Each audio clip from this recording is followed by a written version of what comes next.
परम गीत अध्याय 3 ଯାହାଙ୍କୁ ମୋହର ପ୍ରାଣ ପ୍ରେମ କରେ ତାଙ୍କୁ ମୁଁ ରାତ୍ରି କାଳେ ଆପଣା ଶଯ୍ୟାରେ ଖୋଜିଲି। ମୁଁ ତାଙ୍କୁ ଖୋଜିଲି ମାତ୍ର ପାଇଲି ନାହିଁ। ମୁଁ କହିଲି, ମୁଁ ଏବେ ଉଠି ନଗର ଭ୍ରମଣ କରିବି। ଯାହାଙ୍କୁ ମୋ ପ୍ରାଣ ପ୍ରେମ କରେ ତାଙ୍କୁ ମୁଁ ଗଳି ଗଳି ଓ ଛକେ ଛକେ ଖୋଜିବି। ମୁଁ ତାଙ୍କୁ ଖୋଜିଲି ମାତ୍ର ପାଇଲି ନାହିଁ। ନଗର ଭ୍ରମଣକାରୀ ପ୍ରହରୀମାନେ ମୋତେ ଦେଖିଲେ। ମୁଁ ସେମାନଙ୍କୁ ପଚାରିଲି, ଯାହାଙ୍କୁ ମୋ ପ୍ରାଣ ପ୍ରେମ କରେ ତାଙ୍କୁ କି ତୁମ୍ଭେମାନେ ଦେଖିଲ? ସେମାନଙ୍କୁ ଛାଡ଼ିବାର ଅଳ୍ପ କ୍ଷଣ ଉତ୍ତାରେ ଯାହାଙ୍କୁ ମୋ ପ୍ରାଣ ପ୍ରେମ କରେ ତାଙ୍କୁ ପାଇଲି।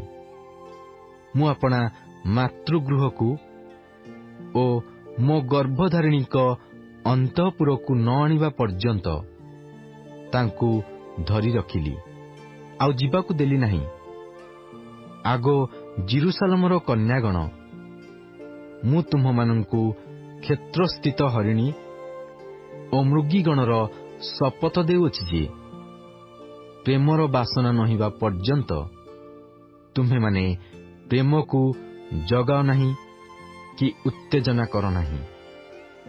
ଗନ୍ଧରସ ଓ କୁନ୍ଦୁରୁରେ ଗନ୍ଧ ବଣିକର ସର୍ବପ୍ରକାର ସୁଗନ୍ଧି ଚୂର୍ଣ୍ଣରେ ସୁବାସିତ ହୋଇ ଧୂମସ୍ତମ୍ଭ ତୁଲ୍ୟ ପ୍ରାନ୍ତରରୁ ଯେ ଆସୁଅଛନ୍ତି ସେ କିଏ? ଦେଖ, ତାହା ସଲୋମନଙ୍କର ଚତୁର୍ଦ୍ଦଳ। ତହିଁ ଚତୁର୍ଦିଗରେ ଇସ୍ରାଏଲୀୟ ବୀରଗଣ ମଧ୍ୟରୁ 60 ଜଣ ବୀର ଅଛନ୍ତି।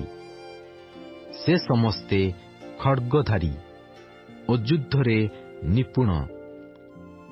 ରାତ୍ରିକାଳର ଆଶଙ୍କା ହେତୁ ପ୍ରତ୍ୟେକର କଟି ଦେଶରେ ଶୋ ଶୋ ଖड्ग ବନ୍ଧା ଥାଏ।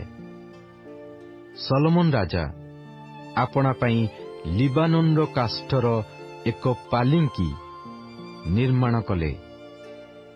ସେ ତହିଁର ସ୍ତମ୍ଭ ସବୁ ରୂପାର, ତହିଁର ତଳଭାଗ ସୁନାର, ତହିଁର ଆସନ ବାଇଗଣିଆ ରଙ୍ଗର କଲେ। ତହିଁର ମଧ୍ୟଭାଗ ଜିରୁସାଲେମର କନ୍ୟାମାନଙ୍କ ଦ୍ୱାରା ପ୍ରେମରେ ମଣ୍ଡିତ। ଆଗ ସିଓନର କନ୍ୟାଗଣ, ତୁମ୍ଭେମାନେ ବାହାରେ ଯାଇ ମୁକୁଟଭୂଷିତ ସଲୋମନ ରାଜାଙ୍କୁ ଦେଖ। ତାଙ୍କ ବିବାହ ଦିନରେ ଓ ତାଙ୍କ ମନର ଆନନ୍ଦ ଦିନରେ ତାଙ୍କ ମାତା ତାଙ୍କୁ ସେହି ମୁକୁଟ ପିନ୍ଧାଇଅଛନ୍ତି।